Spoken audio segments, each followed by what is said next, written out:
What a new day. Okay, here we go.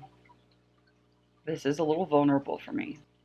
My pet project for quite a while now. The transition phase of pregnancy. What is it? What makes it worse? What makes it better?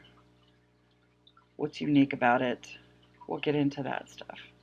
So first, a little bit of how I developed this. I noticed in my years of being a doula and my time studying midwifery, I noticed that there was kind of this mimicking. The end of labor started to look to me like the end of pregnancy. I started noticing that just like in labor, during pregnancy, I was seeing people saying, I want this over with. I don't want to do this anymore. I can't do this anymore. I can't be pregnant after tonight. There was, just like the end of labor, there's an increase in medical interaction, more things done to the body. Some other things that I noticed that were unique about the end of pregnancy versus earlier in a pregnancy is as the belly grows, there's more social attention to the pregnancy, which, just makes sense because it's more visible. I understand that. But it also tends to invite unwanted comments and unwanted interactions, like people reaching out to touch the belly without even asking. Touching a body they normally wouldn't reach out and touch under normal circumstances aside from this pregnancy. Then there's comments about how big the belly's gotten, how long the pregnancy has gone on, comments about the choices being made about the pregnancy or the birth plan or the prenatal care and things like that, that we normally do not get that invasive in people's lives and their choices. There is a little bit of an evolutionary push that in order for our society to continue, pregnancy has to succeed.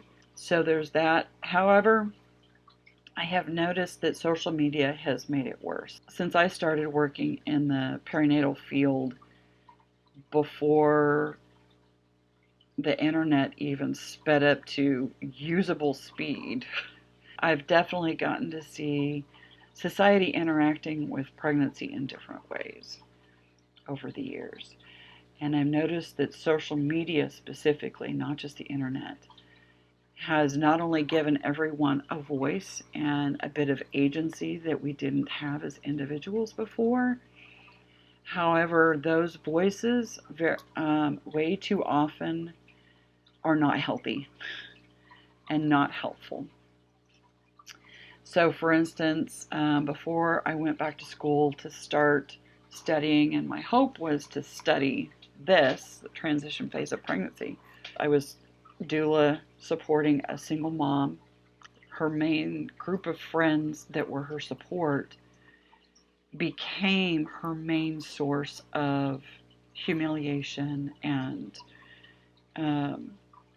lack of support. This source of support turned into antagonizing and further trauma.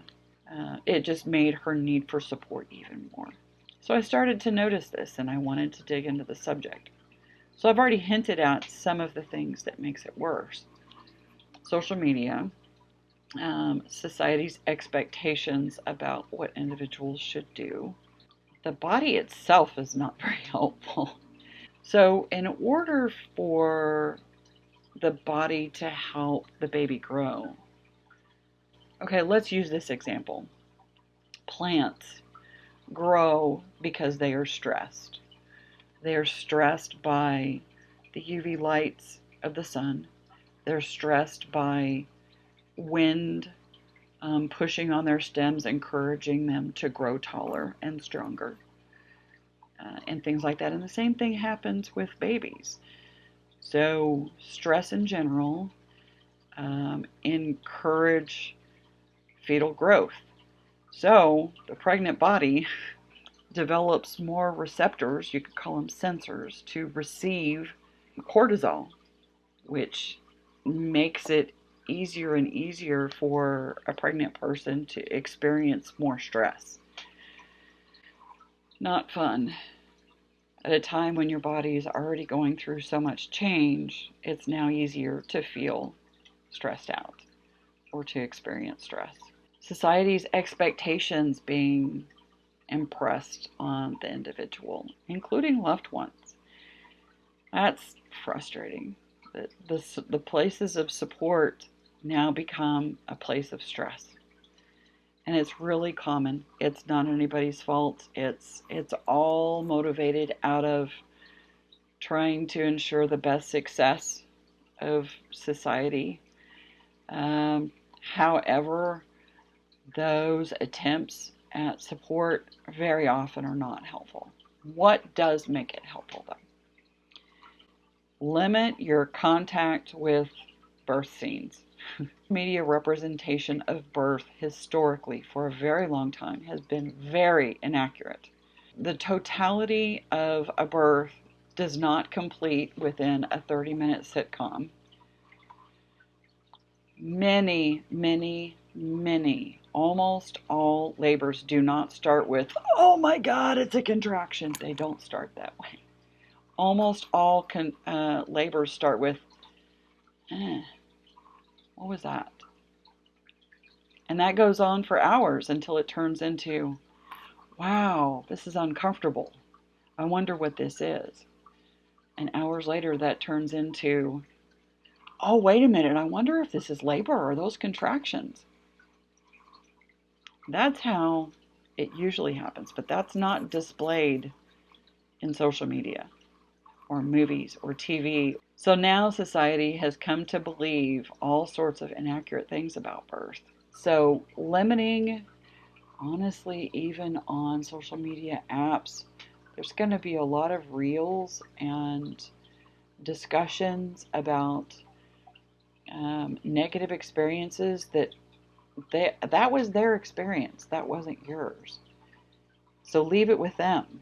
It doesn't have to be your experience. It very likely will not be your experience, whatever they experienced. What is really common, though, unfortunately, is a lack of consent. So what does make it better is finding ways to develop your own sense of boundaries and safety and what you will and will not tolerate, and having personal boundaries not only with friends and family but also with providers. They are professionals. They are not gods. They are fallible human beings with preferences that might sound like medical absolutes. Get support. That's my next point that segues really well. Get support. Not just utilizing your own personal support, but get a doula. Just get a doula. Science has found that utilizing a doula, having the support of a doula, it reduces C-sections by 50%. It reduces the need for pain relief significantly. And it's not that doulas will keep you away from pain relief access. It's that doulas will help you feel less of a need for it. They will help support you and your body in ways that will make contractions manageable enough to not need additional medication that could potentially create side effects. So get support.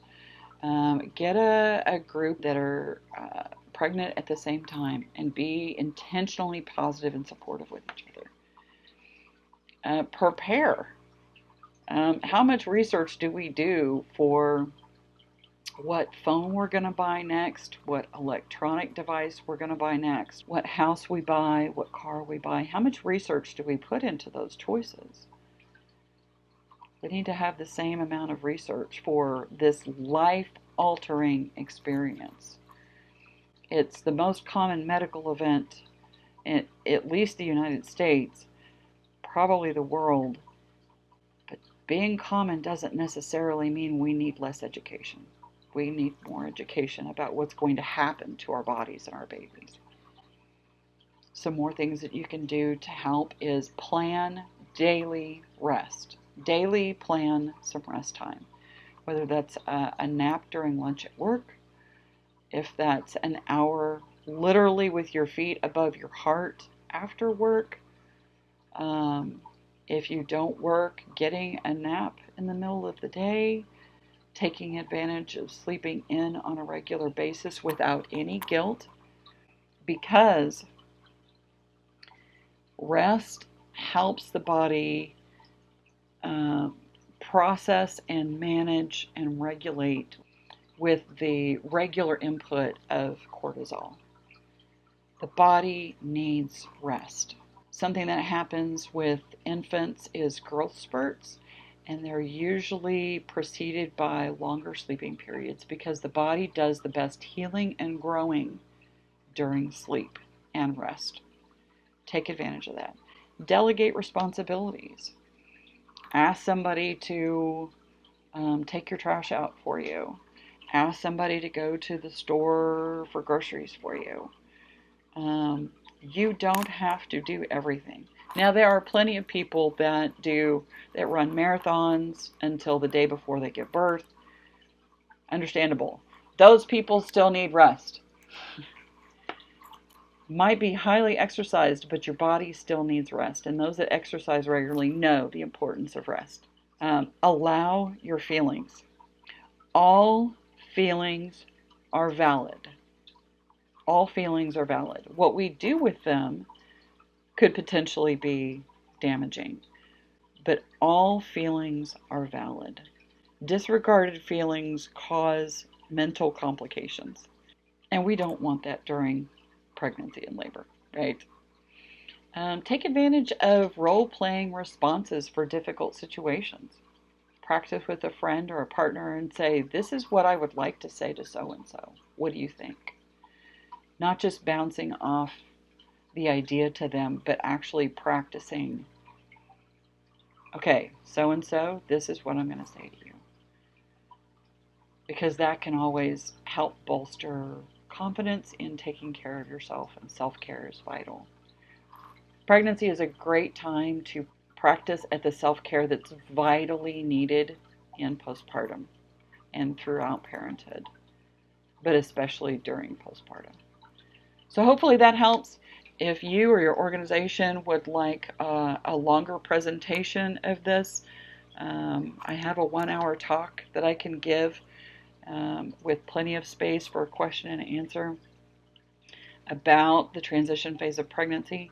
I'm in the process of writing a book on it and developing some papers and articles on the subject. This is a period of pregnancy that really has been overlooked. This is a prime area for research, and I welcome consulting on any such research. My contact information is down below, as well as at the end of this video.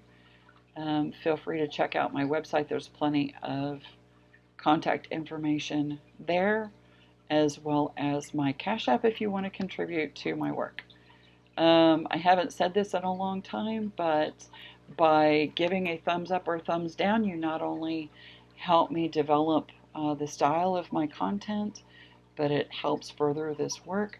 By clicking the subscribe button, which I think is down here, it makes it easier to find the content of this channel. And by clicking the notification bell, you get notified on a new video being posted. You also can modify that by receiving all notifications or just a few. And be sure to set those notifications on your device so that that notification actually works.